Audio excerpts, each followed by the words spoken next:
পৃথিবীতে বিষাক্ত প্রাণী আগে জানতাম যে বিষাক্ত প্রাণী হচ্ছে সাপ, আর এখন শুনি যে পৃথিবীতে সবচেয়ে বিষাক্ত হচ্ছে মানুষ, মানুষের চেয়ে বিষাক্ত নাকি কিছু নাই।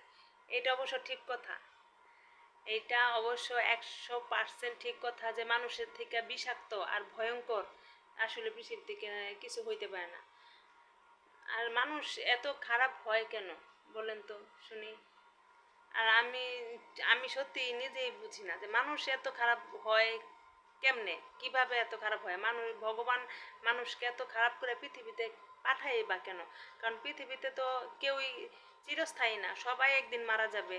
এখন ভগবান এমন কিছু কিছু খারাপ মানুষ দুনিয়াতে পাঠাইছে যে আমরাও যে সাধারণ মানুষ মনে করেন যারা স্বাভাবিকভাবে জীবনযাপন করতে চাই, ভালোভাবে বাঁচতে চাই, দুনিয়াতে যে কদিনই থাকি, দেখা গেছে ওই ওই মানুষদের জন্য আমরা ভালোভাবে থাকতে পারি না। মারা তো যাবো একদিন সবাই, ভালো মানুষও মারা যাবে, খারাপ মানুষও মারা যাবে। তবে আমি ভগবানের কাছে এই দোয়াটাই করি, আশীর্বাদ করি, যাতে ভগবান সবাইকে, ভালো খারাপ সবাইকে একটু ভালো বুদ্ধি দেয়, যাতে মানুষ খারাপ পথ ছেড়ে ভালো পথে আসে। ভগবান সবাইকে এই জ্ঞানটুকু অন্তত দিক, ভগবানের কাছে আমি আশীর্বাদটাই করি। কারণ আর তাছাড়া মনে করেন খারাপ মানুষগুলো যদি কাছের কেউ হয় তাহলে তো মনে করেন জীবন একবারে শেষ। হ্যাঁ, তাহলে আপনার পৃথিবীতে যে বেঁচে থাকার যে একটা স্বাদ, একটা মজা, ওইটা আসলে পাওয়া যায় না, তাই না? আর পৃথিবীতে কাছের মানুষ সবাই হয়, আপন কেউ হইতে পারে না। এটা হচ্ছে সবচেয়ে বড় কথা, আপন কেউ হইতে পারে না। একমাত্র মা বাবা ভাই বোন রক্তের সম্পর্ক ছাড়া আপন আসলে কেউ হয় না।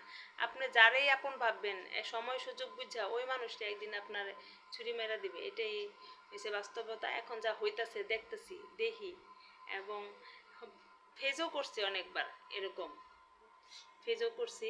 কারণ নিজের কাছের মানুষদেরই অনেকবার ভালো হওয়ার সুযোগ দিয়ে দিয়েও আসলে খারাপ ভালো হয় না। হাজার এক দুইটা হয়তো বা হয়, কিন্তু সবাই আসলে ভালো হয় না।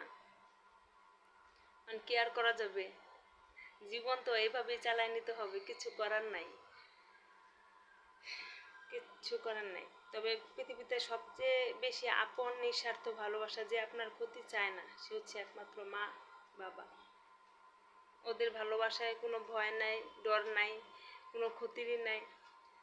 একমাত্র মা বাবা হচ্ছে পৃথিবীতে সন্তানের জন্য, মানুষের জন্য, সবার জন্য নিরাপদ আশ্রয়, এছাড়া আর কেউ না।